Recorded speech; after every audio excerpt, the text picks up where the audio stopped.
What if the world you live in wasn't made by a perfectly good God? Not evil exactly, but maybe flawed, confused, or even hostile to human happiness. That idea sounds shocking today, but in the ancient world, it was explosive. Because for most people back then, one belief was almost universal. The universe was created by a good divine force. Maybe not perfect, but basically good, and meant for humans to live and grow in. So how did some thinkers end up saying the exact opposite? Let's go back nearly 2,000 years. The first few centuries of the Common Era were a time of intense spiritual and philosophical activity. Different traditions were mixing: Greek philosophy, Jewish theology, Egyptian religion, early Christianity, mystery cults, local Mediterranean traditions. People were debating big questions. Why are we here? Why do we suffer? What is God really like? And despite all their differences, most agreed on one thing: the divine is good. And the universe reflects that goodness. Even if life was hard, the cosmos itself was thought to be meaningful, almost like a carefully designed home for humanity. Except, a small number of thinkers began to doubt that. To understand why, we need to meet a Greek philosopher, Plato. Plato introduced the idea of something called a demiurge. The word simply means craftsman. In his view, a divine craftsman shaped the universe. But there was a catch. This craftsman didn't create everything from nothing. He worked with raw matter, messy, imperfect stuff. So even though the blueprint was perfect, the final result could never be flawless. It wasn't the creator's fault. It was just the nature of matter. In Plato's version, the creator is still completely good. The world is good too, just not perfect. And for centuries, many philosophers accepted some version of this idea. So where did the darker interpretation come from? Part of the answer lies in human experience. People noticed suffering everywhere: war, disease, natural disasters, injustice. And some began asking uncomfortable questions. If the Creator is truly good, why is the world so painful? If God loves humanity, why does life feel like a struggle? Those questions slowly opened the door to a radical possibility. Maybe the Creator isn't the highest God, or maybe the Creator isn't fully good at all. There were also cultural tensions shaping these ideas.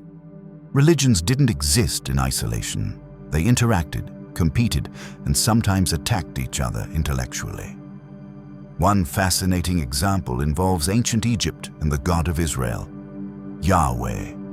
The biblical Exodus story portrayed Egypt negatively.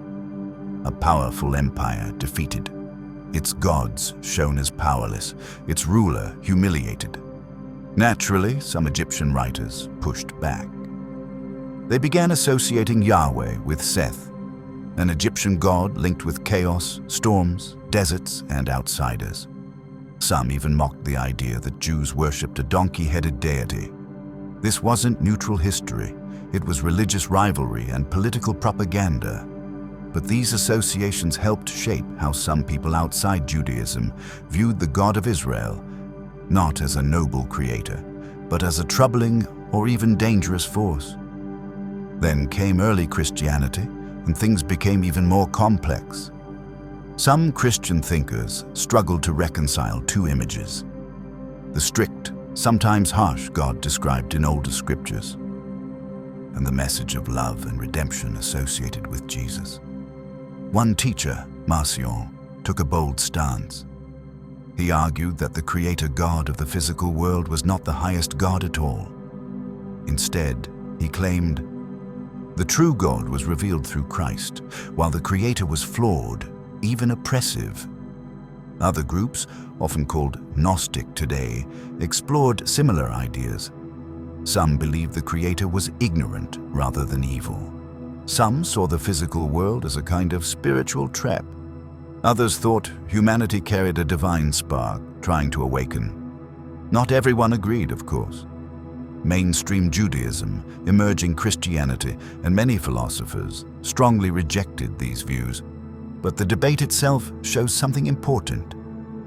Ancient people were wrestling deeply with the problem of suffering, just like we still do. And maybe that's why these ideas still fascinate us. Because beneath the theology and philosophy, the questions are very human. Why is life hard? Why isn't the world fair? Is there meaning behind it all? For some ancient thinkers, the answer was hopeful. The universe is good, even if imperfect. For others, the answer was unsettling. Maybe the Creator isn't what we expect. Today, most major religions emphasize a benevolent Creator. But history shows that this wasn't always uncontested. Ideas evolve, beliefs shift, and humans keep searching for explanations that make sense of their experience. Whether you see the universe as a divine masterpiece, a work in progress, or something more mysterious, the questions themselves are part of what makes us human. And the search for answers, that's a story still unfolding. Thanks for watching. Subscribe and see you next time on New Fire.